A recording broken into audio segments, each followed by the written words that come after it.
There is no longer a federal constitutional right to an abortion. The Supreme Court has essentially reshaped American life. It's going to be legal chaos. Where abortion is legal in about half the states, illegal in half the states.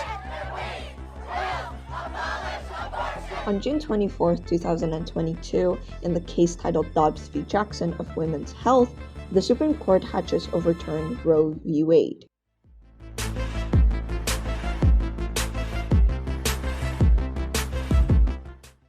The Supreme Court had just overturned Roe v. Wade, which is the 1973 decision that established a constitutional nationwide right to an abortion in the U.S.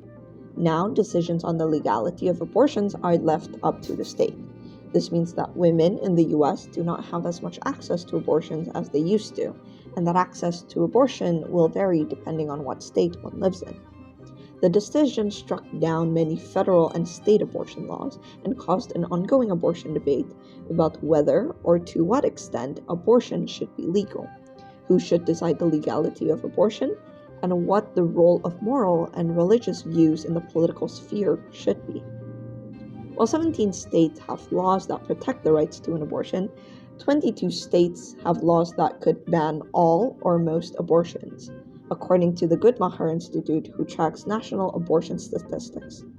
Despite agreement among Americans that victims of rape should be allowed to obtain an abortion, nearly all of the states with abortion bans do not make exceptions for rape or incest. A recent Pew Research Center poll found that 69% of Americans thought that abortion should be permitted when the pregnancy is the result of rape, while anti-abortion activists, who have been very influential in state abortion debates, have pushed for legislation that defies public opinion. Students for Life of America urged Republicans in 2019 to rethink the exception.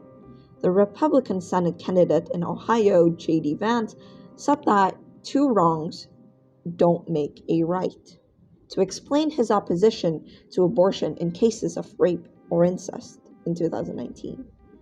Former Iowa Representative Steve King defended abortion bans without exceptions by arguing that without pregnancies from rape or incest, there wouldn't be any population of the world left. Massive protests erupted outside the courthouse and in major cities and smaller towns across the U.S. after this decision was announced.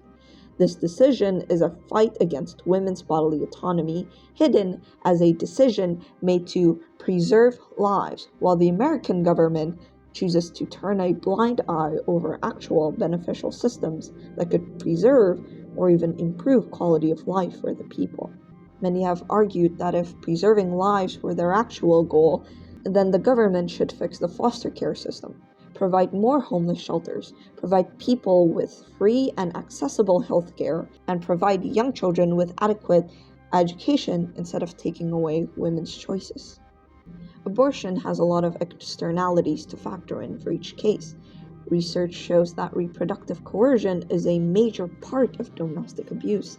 Sabotaging birth control, coercing a person into pregnancy, or forcing a partner to carry a pregnancy to term are all ways that abusers maintain power and control to entrap survivors.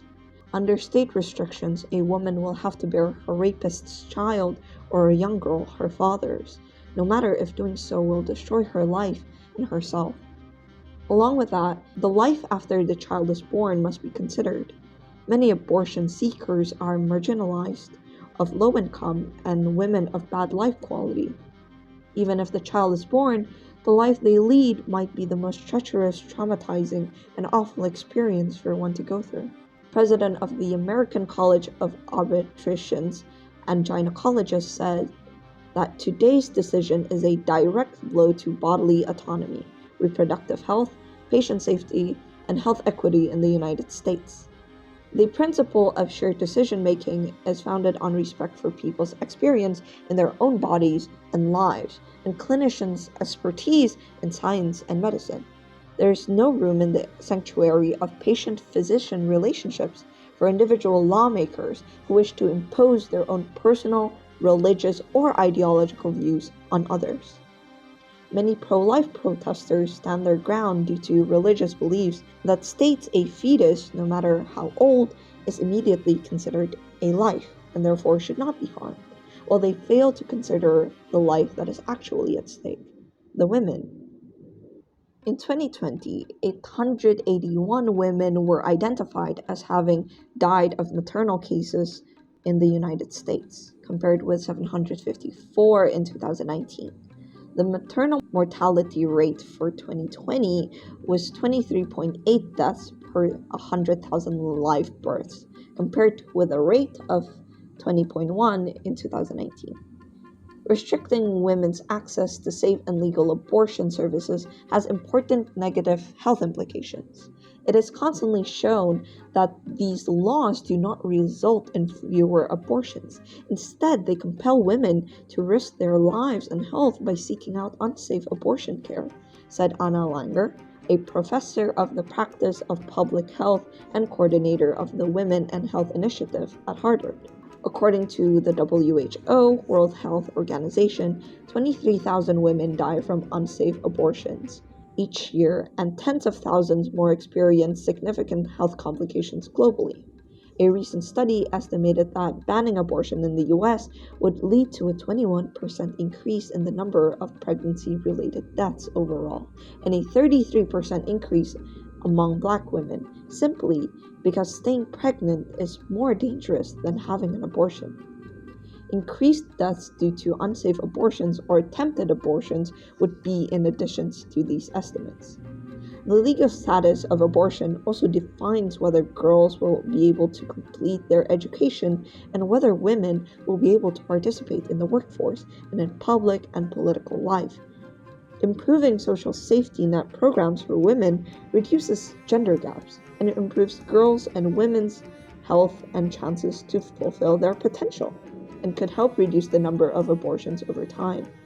Women who are better educated have better access to comprehensive reproductive health care, and are employed and are fairly remunerated with better positions to avoid a misled and unwanted pregnancy. Hence, the need for termination will become less common. Even a seemingly safe pregnancy is not without significant risk.